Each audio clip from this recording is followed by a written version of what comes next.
And hello, everyone. I'm Pannakara from Bhikkhu from Fort Worth, Texas, in USA. And today I have a chance to join via Zoom with the Magha Puja in Bodh Gaya, invited by the Thai or Thai Bodh Gaya, Royal Thai. I'm very honored to be here today. And I would like to share something regarding to the walk for peace and the Buddhisasana over the West and around the world. Back then in 2022, I had a chance to join the Dhamma Yatra with Ajahn Prat um, Pawato, with along with another 100 monks to walk from Kolkata, India to all the sacred sites of our Lord Buddha. And that is when I adopted Aloka, the dog from India.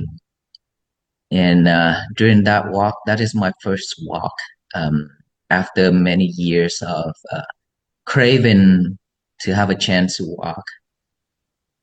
So after my first walk, that is the time when I met with many other bhikkhu in Thai Sangha, and I talked with Luang Por, Thambodivong, and a lot of things in India throughout that walk has supported me to practice uh, my mindfulness while walking.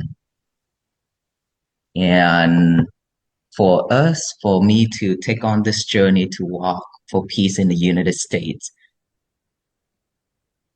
is inspired by that walk, which I encountered a lot of problem with my health issues. But I didn't give up until we finished the walk in India. And before that, we have the COVID-19, right? We have a lot of problem. People uh, suffer a lot. And I have a foundation myself called Living Kindness Foundation to help with disasters and all kind of support around the world. And wherever I travel, I've seen so much sufferings around me, along just the people along in around our temple in Fort Worth, Texas. When we support with food and health care, I've seen so much suffer. Plus, the students, teenagers also come to the temple to seek for help due to to stress, anxiety, and depression. And so, in my mind, in my head, I was thinking, what can a Buddhist monk do to help the society, the people in this nation around the world? And I keep thinking about it and thinking about it, and I think that the only way to spread loving kindness, mindfulness, and everything to the society is through walking. 26,000, 26, 2,600 years ago, when our Buddha became enlightenment, the first thing that he told the Arahants Bhikkhu after he got 60 Arahanta, he asked all the venerable Arahanta to go to take on the journey. Each person go on a different path, directions to spread the Buddha Dhamma because of the benefits of Deva and human beings. That is when all the Arahanta take on that journey to walk here and there to spread the Buddha Dhamma to help the people. And for us as a monk nowadays in this century, this is the first time that I actually experienced doing what the Buddha asked by walking along with 18 other venerable monks that have monks from Thailand, from Laos, from Vietnam, and later on joined with monks from Myanmar. This is the first time that we experience that we are actually doing the walk and spread the Buddha Dhamma to the West. Western world is very new to this walk and the robe of the monk wearing. At the beginnings, when we walk, people was like, "Oh, we never knew that there's monks exist in the state of Texas." So the images of the monks walking on the road, on the highway, through the town, through the state, this is very new, and this is like the first time in the history of the United States for that many monks to walk. And there are people saying that I have lived 70 years in this earth, in this world, and this is the first time of my life seeing something like this, and things like that. So we walk that far, that long to spread loving kindness, compassion, and mindfulness technique. So today I have the privilege to be here on Zoom to share the Dhamma pilgrimage and how it relates to the world peace. A pilgrimage is not just walking from one place to another. A Dhamma pilgrimage is walking from ignorance to understanding, and from anger to compassion, from restlessness to stillness. When we walk with Dhamma, every step becomes a practice. It's not just a walk anymore. We live in a time where the world is deeply connected, and yet many hearts feel divided. Nations are strong, technologies are moving quick and fast, and so on. But how can we build a peace world? How to build a peaceful mind? That is totally different. It's not easy. It's not something that people are used to it. And so for that reason, a Dhamma Yatra or a walk for peace or simply just a walk, this is something that is very new to all the people. And this is what we can practice, what we can deliver to the world, to the people, how to build peace together. But we are not expecting anything for the world peace, but at least peace to each and every person who we meet along the road. Because peace is not created in conference room alone. Peace is born in the human heart. So a Dhamma pilgrimage reminds us three simple truths. First, we are interconnected. When a monk walks silently on the road, people stop. And this is what we encounter. When we walk, there are so many people just silently stop the car and then stood there, look at the monks, silently walk without any sign, without any banners, without any talking. We simply just walk. And they just stood there and look.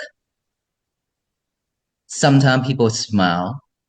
Some people stood there with tears. And some reflect. Some feel calm without knowing why. The walk in itself become a mirror. It's like remind us that human beings can move through the world without harm, without hurry, without hatred. And then second, suffering is universal. Every country, every community, every family carries pain. When we walk for peace, we walk not to protest against the world, but to embrace it. We walk for the mother who worries. We walk for the child who feels unseen. We walk for those who are tired of conflict inside and outside. And the third, transforming begins with oneself. In the Dhamma, we learn that anger cannot cease anger, fear cannot end fear, and only understanding ends fear. Only compassion ends anger.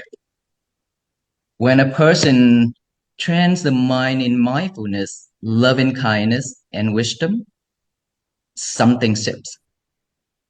The world may not change overnight. This is what I always talk about. We are not here to change the world. And of course, nobody in this world can do that. And of course, these 19 months when we walk, we cannot do that either. We cannot change the world. But each and every person who joined us, who walk with us, and imagine if all the people in this world walk with us, practice mindfulness, loving kindness, and compassion, this world would definitely be changed. So when everybody are walking together on this path to practice mindfulness, loving kindness, and compassion, of course, they will not add more violence into the system of humanity, into this world. That is the real revolution that I think the Buddha teachings to change the world, to bring peace. This is how we practice. This is how we bring peace. So a Dhamma pilgrimage is slow, and of course it's quiet. We are not talking when we walk, except the time that there are so many people joining along the road and to greet us, to offer food, to offer flowers, and to pay respect to the venerable monks. It is humble, but it sends a powerful message. Peace is possible. And throughout this walk, there are so many people, they can now practice mindfulness. They can practice how to radiate loving kindness to their loved ones and to all beings. So it is peace, it is possible. It's not that difficult like people think that the world have to be at peace. But we can have peace for ourselves and we move on step by step like that. So not because of there is no conflict, but because there is awareness, right? So when people see monks walking barefoot in snow, in heat, rain, they do not see only religions. They see commitment. They see sincerity. They see that someone still believes that goodness matters. And that alone can awaken hope. World peace does not begin with agreements between governments. It begins when individuals decide, I would not let anger control my speech. I would not let fear control my decisions. I would not let greed control my life. And so Dhamma pilgrimage is a living prayer, not spoken by words, but by steps. And each step says, may there be understanding, may there be compassion, may there be harmony among all beings. Peace is not passive. Peace is discipline. Peace requires courage, and the courage to look inside and transform oneself. So if individuals walk this inner pilgrimage, then the outer world will slowly follow. I believe that. And that is the reason why I shared the statement. Everywhere we go, we share the statement, say, every morning when we wake up, our mind is still fresh and pure. And if we are not giving our mind a job to do, then it will automatically pick up all the trash to chew it over and over. What are the trash? The trash are all those unhappy things in life. Hatred, anger, delusion, greed, and so much thing. If our mind is empty, if our mind have nothing to do, then that is the nature of the mind, picking up all the bad things to do, to think it over and over. For that reason, when we wake up, always give ourselves a job to do. The first thing to do is to make our bed neat and nice, and then go to the bathroom, do our thing, come back out, get a piece of paper, write out the statement, today is going to be my peaceful day. The statement, today is going to be my peaceful day, is very simple and easy, but it's very powerful because we are giving our mind and our hand a job, the same job to do. The hand and the mind is pairing together at that time. And then after that, read it over and over with our eyes. And then when we read it over with our eyes, means that the eyes and the mind is pairing together. And then after that, read it out loud. Today is going to be my peaceful day. To tell the universe that today is going to be my peaceful day so that no one in this world can mess it up. Of course, no one can mess it up if we don't react. We are the only one who can mess our days up. But a lot of time we blame on the others because we are not understand the true Dhamma. And so just doing that alone, and imagine all of the people in this world are doing the same thing. Just spread that message to the universe. And throughout the day, just be mindful on everything that we do, one thing at a time. This change. Since the day that we came back to Fort Worth, Texas, there are so many visitors, so many people around from different countries, from different states, come into the temple, come into Fort Worth and share their experience, share their practice. And just that message alone that helped them to stand up and walk again, to have peace for themselves and their family. So if we can do that together, we will have peace. Our family will be at peace. If we can share that to neighbors, our neighbor will be at peace. Share that to the society, to the country, our country will be at peace. And of course, the world also chants following that. And that is when we will have a world peace. I truly believe if everyone are practicing this, the Buddha teaching, we together can change. Okay, so just be mindful on our breath, be mindful on our speech, be mindful on our action, and practice that way. We will live at peace every day. Thank you, everyone, and may you all be well, be happy, and be peaceful. And please don't forget to walk with us in spirit by practicing that every day. Sadhu, sadhu. Yes. Okay. You can. Oh, Now I think we can take leave with we can take leave. Someone who have busy, we can take leave from the Zoom. okay. Ajahn, please keep in Yes. mind, I will send the invitation to Luang Por, but now I just want to remind you that May 2nd to May 10th will be Yes. the Vesak Day and International Tikitaka Chanting and Buddha Relics exhibition in Texas, here in our temple. And I will go to Sri Lanka on the 20th of April to receive the Buddha relics and the Bodhi Yes. tree. And so I will send the invitation to Luang Por and for you to please reserve those days for our event. Okay. Yes.